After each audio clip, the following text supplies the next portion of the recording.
સ્વાગત છે તમારું અમારી યુટ્યુબ ચેનલ ઓનલી ઇશ્યુની અંદર। ગુજરાતમાં જામ્યો છે અષાઢી માહોલ મિત્રો, ખાસ કરીને માવઠાએ ભૂક્કા કાઢી નાખ્યા છે। વહેલી સવારે મિત્રો ખાસ કરીને જોવા જઈએ તો કચ્છ અને બનાસકાંઠા અને અમદાવાદની અંદર મિની વાવાઝોડા સાથે વરસાદ પડ્યો હતો, ત્યારે બપોર પછી મિત્રો સૌરાષ્ટ્રની અંદર મિત્રો હાલ વરસાદ ધમરોળી રહ્યો છે। ભારે કરા સાથે ભારે પવન સાથે ખેતરોમાંથી પાણી વહેતા થઈ ગયા છે અને જેને લઈને ખેડૂતોને માઠી અસર જોવા મળી છે। ગુજરાતની અંદર મિત્રો 18 તારીખે તો હળવો વરસાદ પડ્યો છે, પરંતુ 19 તારીખે જે આગાહી હતી તેના કરતાં પણ વધુ વરસાદ જોવા મળ્યો છે અને તેને લઈને જ ગુજરાત હવામાન વિભાગે આજના દિવસે મિત્રો ખાસ કરીને સૌરાષ્ટ્ર અને કચ્છની અંદર અહીંયા મેપ પણ જોઈ શકો છો, જેની અંદર મિત્રો ખાસ કરીને ભારે વરસાદનું એલર્ટ પણ આપી દીધું, એટલે કે ઓરેન્જ એલર્ટ આપી દીધું છે। ભારે વરસાદનું એલર્ટ છે મિત્રો। આજના વિડીયોની અંદર આપણે ખાસ કરીશું કે હજી આ વરસાદની અસર કેટલી રહેશે। આજે રાત્રે અને ખાસ કરીને આવતીકાલે પણ વરસાદને લઈને મિત્રો આગાહી છે, તો આજે રાત્રે અને આવતીકાલે ક્યાં ક્યાં વરસાદ પડી શકે છે તેને લઈને પણ વાત કરવાના છે। સાથે સાથે આ મહિનો એટલે કે માર્ચ મહિનો છે એ સંપૂર્ણ રીતે મિત્રો આવી રીતે વરસાદને લઈને રહેવાનો છે। વાતાવરણમાં સતત મિત્રો પલટા છે ચાલુ રહેશે અને આ બાબતે હવામાન વિભાગ શું કહી રહ્યા છે, ગુજરાત હવામાન વિભાગ અંબાલાલ પટેલ શું કહી રહ્યા છે, તમામ માહિતી મિત્રો આગામી 15 દિવસ સુધીની પણ જોશું, તો આ વિડીયોને અંત સુધી જોજો। તેમજ અમારી યુટ્યુબ ચેનલ ઓનલી ઇશ્યુ પર આપ નવા હો તો ચેનલને સબસ્ક્રાઇબ કરી દેજો, તેમજ મિત્રો આ વિડીયોને લાઇક કરી દેજો। મિત્રો અહીં તમે જોઈ શકો છો 19 તારીખે હજુ પણ રાત્રે રાહત મળવાની નથી। હવામાન વિભાગે કચ્છ, બનાસકાંઠા, પાટણ, સાબરકાંઠા, મોરબી, રાજકોટ, અમરેલી, જુનાગઢ, ગીર સોમનાથ, પોરબંદર, દ્વારકા અને જામનગરની અંદર જોઈ શકો છો ઓરેન્જ એલર્ટ આપી, એટલે કે છૂટાછવાયા સ્થળોએ ભારે વરસાદ, મધ્યમ વરસાદ, મેઘગર્જના અને ખાસ કરીને કરા પડવાની ચેતવણી આપેલી। તો એ પ્રમાણે જ મિત્રો ગુજરાતમાં કરા પડી રહ્યા છે। આજે રાત્રે હજુ પણ તેની અસર છે, જેને લઈને કચ્છ હોય કે દ્વારકા, જામનગર, મોરબી, સુરેન્દ્રનગર, રાજકોટ, બોટાદ, અમરેલી, ભાવનગર, ગીર સોમનાથ અને પોરબંદર હોય આ જિલ્લાની અંદર મિત્રો ખાસ કરીને લગભગ મિત્રો ખાસ કરીને અડધા ભાગથી લઈને પોણા ભાગના વિસ્તારોની અંદર વરસાદ પડશે। ક્યાંક જ એવો વિસ્તાર બાકી છે જ્યાં વરસાદ નહીં પડે।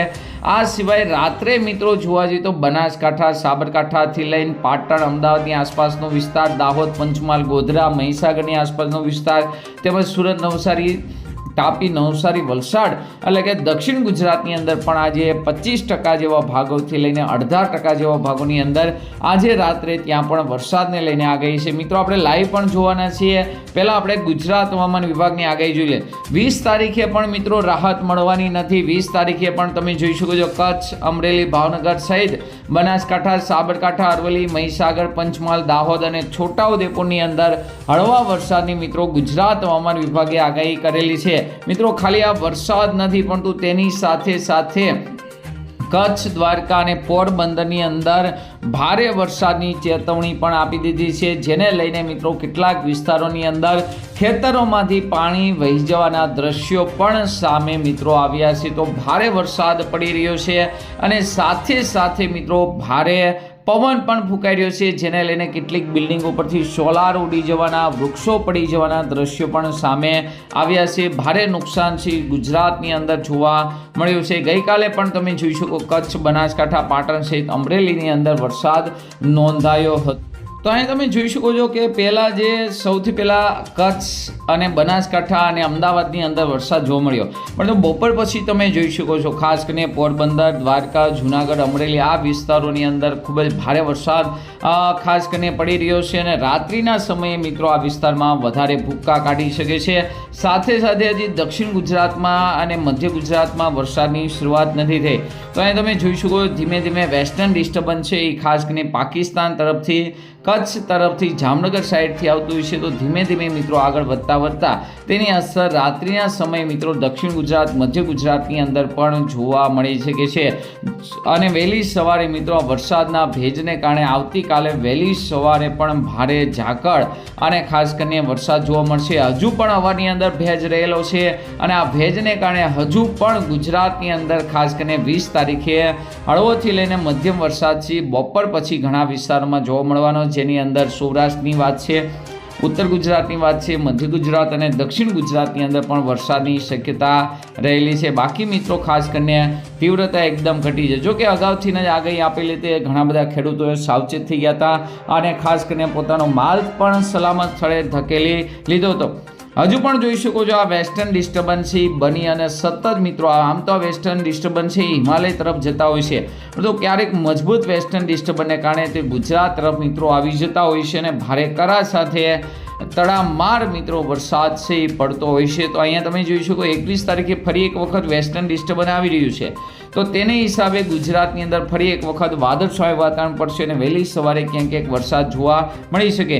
અને જો ભેજ વધારે પકડાય તો બપોર પછી મિત્રો ખાસ કરીને આટીને કારણે 4-5 ગામડાઓમાં વરસાદ પણ વરસી શકે છે.